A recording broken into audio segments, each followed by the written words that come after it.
States, but I mean DX were so popular. How can you just have them come back for one Raw? Because it's 1,000. Raw's hit a milestone. They could have easily done it without DX, yes, but I mean, you look back at how many moments Raw had involving DX, from Mike Tyson joining DX to everything that DX did with The Undertaker in January of '98, to the feud they had with the Hart Foundation in 1997. I mean, they did so much for Monday Night Raw. They were involved with over, I'd say, about 3 to 350 editions of Raw. They were really popular with or without Shawn Michaels. Triple H really picked up the ball and ran with DX from 1998 right up until at least 2007. It seemed like they gave Triple H the leader role of DX, and Shawn Michaels was just there, having embraced Christianity. They left a lot of the taglines up to Triple H. Because if you notice during the DX promos, Triple H definitely does the majority of the talking, and Shawn Michaels leaves out the sucker chants for the fans because of embracing Christianity and being very fortunate to be back in the ring after having a back injury which kept him out of the wrestling ring for over 5.5 years.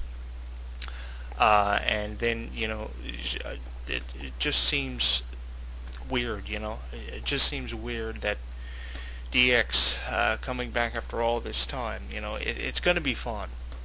Regardless of what way you want to look at it, it's going to be fun for everybody because DX has provided us with so many memorable moments for Monday Night Raw.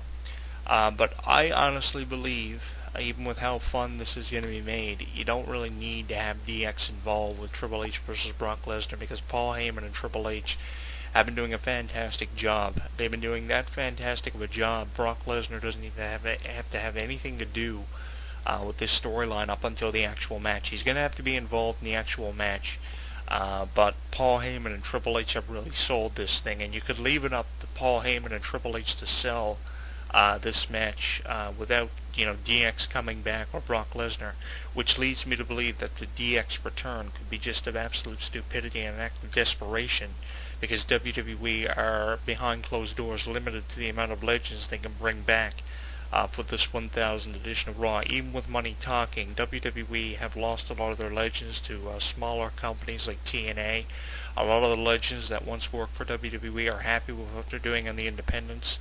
But we're going to see a lot of legends come back for Monday Night Raw, which leads me to believe you don't really need Degeneration X. Paul Heyman's promos, the reason why I believe that Paul Heyman and Triple H have done such a fantastic job promoting this is because everything that Paul Heyman has said over the last number of weeks has sounded so, genuine and so real, which is very lackluster nowadays in professional wrestling. It seems like promos are just written for wrestlers to say, and they say it on tour from town to town, state to state, and they say it from week to week on Raw, the same thing over and over again. It seems like Paul Heyman is one of the most genuine guys in the wrestling industry. To catch him on a bad day, like I unfortunately did a number of years ago, he can be one of the most nastiest sons of bitches in the wrestling industry, and he's very much like in real life what his in-ring personality is like on the WWE. What his on-screen personality is like on television is not far from what his actual personality is like in real life, and I know that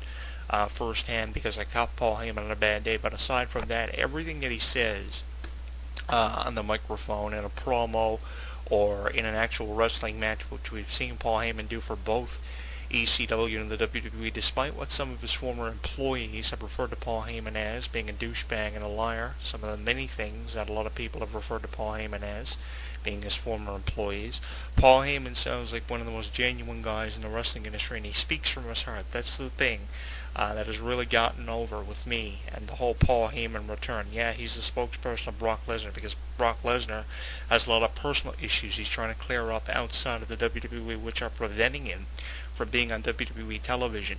But with how fantastic of a job Triple H and Paul Heyman have been doing with in-ring promos, and the match being, confirmed on the behalf of Paul Heyman and Brock and Triple H, you don't really need DX to come back all of a sudden for the first time since WrestleMania and have Brock Lesnar have anything to do with an on-screen role until the actual match. You can have Brock Lesnar come out and cut a promo if indeed he wins, and it does indeed become Brock Lesnar and Paul Heyman's WWE, which is a very far-fetched idea, but it is the most likely outcome because, as I said here earlier, Brock Lesnar has to beat somebody. Brock Lesnar did not come back to lose all the time, which leads us to our poll this week for the show. Do you believe that it will indeed become Brock Lesnar and Paul Heyman's WWE after SummerSlam? Do you believe Brock Lesnar has to beat somebody with his loss to John Cena, which was a fantastic way to bring Brock Lesnar back, because the display of athleticism, realism, incorporating the UFC move arsenal for Brock Lesnar, the UFC attire, it was so awesome. It was so legitimately done, and the performance by Brock Lesnar has really put him in a position to be the guy to dethrone Triple H, who's had a great deal of momentum over the last 365 days. If anybody should beat Triple H, it should indeed be Brock Lesnar. Brock Lesnar and The Undertaker right now are the two superior candidates to be guys to beat Triple H and who are worthy of beating Triple H.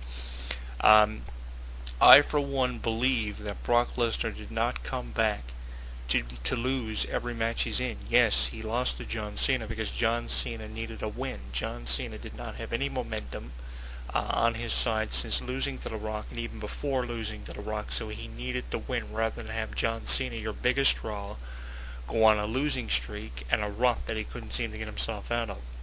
Brock Lesnar, here's the thing. Brock Lesnar might be everybody's favorite wrestler, but his presence, his dominance has really certified him as one of the greatest of all time. He's a playable character in WWE 12. We know now why, because he's back with WWE, and they knew that he was coming back the day after WrestleMania. And he's defeated his fair share and host of legends. Everyone from Hulk Hogan to The Undertaker has befallen out of Brock Lesnar. His career accolades are not as superior as Triple H's, with a host of injuries, a host of surgeries, a host of Royal Rumble victories, championship accolades, defeating icons and legends. But Brock Lesnar is a three-time WWE champion, and he is one of the best at what he does. Brock Lesnar is good. He's not the most skilled on the microphone. He leaves a lot of the promo work up to Paul Heyman. We saw that in 2002 when he first came in.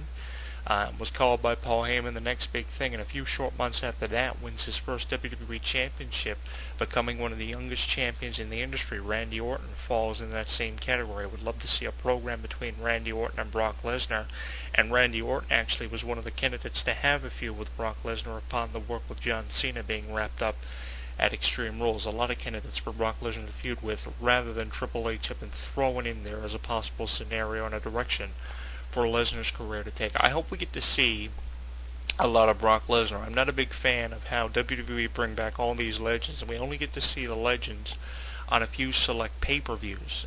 Seemingly WrestleMania and SummerSlam is when the host of legends are there, which is why I think there's really no purpose to bring DX back if you're only going to have them come out once in a while. It's rather to bring back people like Lesnar, The Rock, and DX, and have them come out regularly, especially with Raw preparing to hit this milestone of over 1,000 shows. And with DX and Lesnar and The Rock and The Undertaker having so much to do with Raw over the last 1,000 editions, why just bringing them back for just one appearance, just to celebrate 1,000 shows, to say, hey, we had something to do with over 250 editions of Raw, and we're only back for this one run? I mean, you should have them involved in various different angles. Like, I'd love to see The Rock come back and have a long-term feud with CM Punk over the WWE Championship. I'd love to see DX feud with some of the young tag teams in the industry. If you're, in fact, bringing back Shawn Michaels and Triple H just for one show, it's stupid. Bring them back, have them feud with some new talent and new stars. Just don't have them come back for 1,000th edition of Raw. Have them come back for show edition 1001, 1002, so on. Really defeats the purpose of bringing back not just DX, but any legend for that matter. I mean, how often is it we get to see Mick Foley? How often is it that we get to see DX? Here's the thing. There's really no purpose to bring DX back. As fun as it might sound to a lot of wrestling fans, especially fans of DX, who in the 90s were anywhere from the ages of 10 to 15 years of age. Given the amount of vandalism, things, like schools would be vandalized, children would be doing the DX cross chops. DX are way past their prime, and they said in an interview on WWE.com a couple of years ago, I believe it was in 2006, they believed that they were more mature, and this run of DX they had in 2006 at that time was not going to be as, severe as the run they had back in 1997. DX will never be as severe and more uncharacteristic than they were back in 1997. Those were the dominant years of DX. That was when Shawn Michaels and Triple H were a part of the faction known as the Clique, comprised of people like Nash, Waltman, Michaels, and Hunter. And I think that they're right. They've reached a point in their careers where they're more mature. They're not going to come back and be as outrageous and as outspoken as they were in past years. I mean, Shawn Michaels will never be the HBK from 1997 as much as the McMahon family might want it.